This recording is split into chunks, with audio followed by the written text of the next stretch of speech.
어른들의 고민처럼 아이들은 그렇게 심각하거나 무섭거나 두려워하지 않거든요. 그래서 세계 여러 나라의 장례 풍습 조사하기, 이런 주제를 가지고 각자 조사해서 발표를 하는 과정에서 서로 묻고 아이들이 답하도록 장을 이끌어 주십니다. 안녕하세요. 네, 반갑습니다. 오늘은 좀 특별한 책을 가지고 왔어요. 어떤 책이냐? 별이 되고 싶어 라는 그림책입니다. 자, 누가 별이 되고 싶은지 궁금하시죠? 네, 이 책은 우리 전 지구상의 여러 지역에서 어떠한 장례들이 치러지고 있는지 소개하는 그림책이에요. 우리는 또 가끔 사후세계가 궁금해지기도 하는데, 사후세계가 있을까? 사후세계가 있다면 어떤 모습으로 태어날까? 그런 생각을 해보기도 하고, 또 장례를 치르는 지역의 특수성에 따라서 저마다 장례 모습이 다른데 그 장례 모습을 보면서 그 다음은 어떻게 될까? 그런 궁금함이 어린이들에게 굉장히 많아요. 그럼 그런 것들이 어른이 생각할 때 그럼 애들한테 좀 어려운 마음을 어렵게 하는 그런 내용이나 이야기가 펼쳐지지 않을까 해서 피하는 경향이 있는데, 아이들은 어른들이 생각하는 것처럼 그렇게 힘들어하지 않는다는 것을 이 그림책을 통해서 보여드리고 싶어요. 사실은 이 책은 아이들뿐만이 아니라 어른들도 보시면서 함께 아이들과 이런저런 이야기를 나눠보기에 아주 좋습니다. 이 아이는 카이와이라는 아이예요. 이 아이는 바다를 보며 자랐는데요. 이제 바다는 풍경이 아름답기도 하지만 사실 세찬 바람이 불기도 하고 또 나름대로 사람들에게 피해를 주기도 해요. 그런 한편 풍요롭기도 하죠. 그런 것들을 보면서 자란 이 카이와이는 삶의 마지막에 바다가 되었다고 소개하고 있어요, 작가는. 이 그림을 보면, 여기 보면 카이와이가 배에 실려가지고 그 위에 아름다운 꽃으로 장식해서 사람들이 이렇게 보내주고 있어요. 이 카이와이의 마지막 장례 장면은 우리가 수장이라고 그래요. 수장은 뭘까요? 물에 이제 떠내려 보내서 그 마지막을 잘 갈 수 있게 해주는 장례예요. 그래서 폴리네시아에 있는 섬에서는 사람이 죽으면 이런 식으로 수장을 한다고 해요. 통나무 배와 함께 먼 바다로 떠나보내는데, 이 장례를 잘 모르는 우리는 굉장히 두려워하고 어떻게 그런 생각을 가질 수 있지만, 이 지역 사람들은 아주 명예로운 장례라고 생각한다는 거예요. 자, 이 아이는 토라시아라는 아이예요. 근데 정말 불꽃처럼 아름다운 여인으로 자라면서 이런 걸 봤다는 거예요. 이게 뭘까요? 네, 불꽃이 모든 것을 태우고 재만 남는 이런 것들을 어렸을 때부터 봐왔다고 하네요. 토라시아는 다른 사람들에게 베풀면서 아름답게, 또 많은 사람들에게 좋은 일도 나누고 아주 충실하게 살다가 이쪽 지역의 장례 풍습에 맞춰서 불꽃이 됐다고 해요. 우리는 이러한 장례 방법을 화장이라고 합니다. 화장, 여기 불꽃 보이죠? 이 장면은 어디에서 볼 수 있냐면 인도에서 볼 수 있어요. 인도는 덥고 습기가 많기 때문에 불에 태워서 장례를 지내는데요. 겐지스강의 신성한 물로 몸을 닦으면서 나의 죄를 씻어내고, 그리고 그 다음에 복되게 태어나고 싶어서 이러한 장례를 치른다고 합니다. 또 살리흐라는 아이는 넓은 초원에서 태어나서 드넓은 초원을 뛰어다니면서 자랐는데 바람과 아주 친하게 지낸 거예요.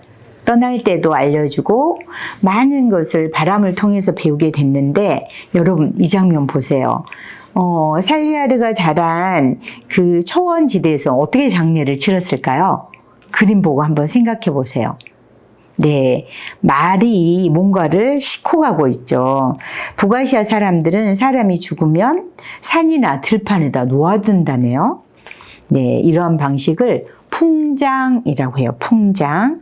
그래서 말 등에 묶어가지고 동이 트는 새벽에 들판으로 혼자 달려가도록 했다는 거예요. 여러분 이러한 장례 어떻게 보세요? 남칸은 새가 되고 싶었대요. 그리고 아주 드넓은 하늘을 날아가듯 늘 세상을 힘차게 뛰어다녔는데 아마 이 아이가 남카인 것 같아요. 당당하게 살다가 뭐가 됐을까요? 네, 이 그림에서 한번 찾아보세요. 네, 맞아요. 새가 됐습니다. 새가 되는 이 장면 여기를 보면 독수리들이 이렇게 많이 있잖아요. 티벳이라는 곳에서는 건조하고 아주 돌이 많아요. 다시 말하면 나무가 별로 없거든요. 그래서 화장한다거나 뭐 숲이 거의 없기 때문에 이 자연 환경에 따라서 흙도 부족하죠. 나무도 구하기 어렵죠. 그래서 산 위로 옮겨서 독수리가 먹게 한다고 그래요. 우리가 자연 환경을 잘 모르면 아니 어떻게 사람이 죽었는데 먹게 할 수 있어? 그런데 그들의 장례 방식은 독수리가 죽은 사람의 영혼을 하늘로 데려간다는 거예요. 만희. 우리들의 아이 만희는 흙을 밟고 자랐어요. 봄 되면 땅에서 돌 골라내고 흙 속에 씨앗도 뿌리고 그리고 가을에는 땀 흘린 만큼 곡식을 거둬들이는 이렇게 땅이 있는 곳에서 자랐습니다. 만희는 정직하게 살다가 어디로 돌아갔을까요? 네, 흙으로 돌아갔습니다. 흙으로 돌아가도록 지내주는 장례를 우리는 토장이라고 그래요. 우리가 흔히 매장이라고 하죠. 네, 토장. 자, 지금까지 바다와 나무, 불꽃, 바람, 새, 흙으로 돌아가는 많은 사람들의 사후 장례 풍습을 보았는데요. 이 주인공 아이는 자기는 별이 좋다네요. 이 아이는 잘 지내다가 별로 갔을까요? 네, 저도 왠지 별로 가고 싶다는 생각을 하게 됐어요. 이 책을 보면서. 여러분은 죽은 다음에 뭐가 되고 싶으신가요? 이 책은 어린이들이 볼 수도 있고 어른들이 볼 수도 있는데요. 어린이들이 뭔가 이 매장 방식에 대해서 어떤 교과에서 이야기가 나눠지게 할 수 있을까 고민을 하실 수도 있는데요. 어른들의 고민처럼 아이들은 그렇게 심각하거나 무섭거나 두려워하지 않거든요. 그래서 세계 여러 나라의 장례 풍습 조사하기 이런 주제를 가지고 각자 조사해서 발표를 하는 과정에서 교사나 어른들이 이렇게 가르치세요. 이건 이런 거예요. 이건 이런 의미가 있어요. 라고 하지 말고 아이들이 서로 묻고 아이들이 답하도록 장을 이끌어 주시면 아주 좋은 공부가 될 거예요. 그림책이지만 아이들도 어른들도 읽을 수 있고 특히 아이들에게 이런 그림책을 읽어주면서 아이에게 어떤 질문을 던져보는 게 좋을 것 같아요. 어떤 질문을 던지느냐. 이렇게 다양한 장례 풍습은 왜 전 세계가 똑같지 않고 이렇게 다른 이유는 뭐라고 생각하느냐. 또는 너는 이 중에서 하나 고른다면 죽은 다음에 뭐가 되고 싶으냐. 그렇게 물을 수도 있겠죠. 그러면 아이들 중에는 죽은 다음에 사후세계 있어요? 이렇게 물어볼 수 있거든요. 그런데 사후세계가 있다 없다라고 잘라서 말하는 것보다는 사후세계가 있으면 좋겠어, 없으면 좋겠어? 이런 식으로 질문을 던져서 아이들이 서로 자신의 견해를 이야기하고, 사후세계가 있으면 이런 점은 좋을 것 같아요.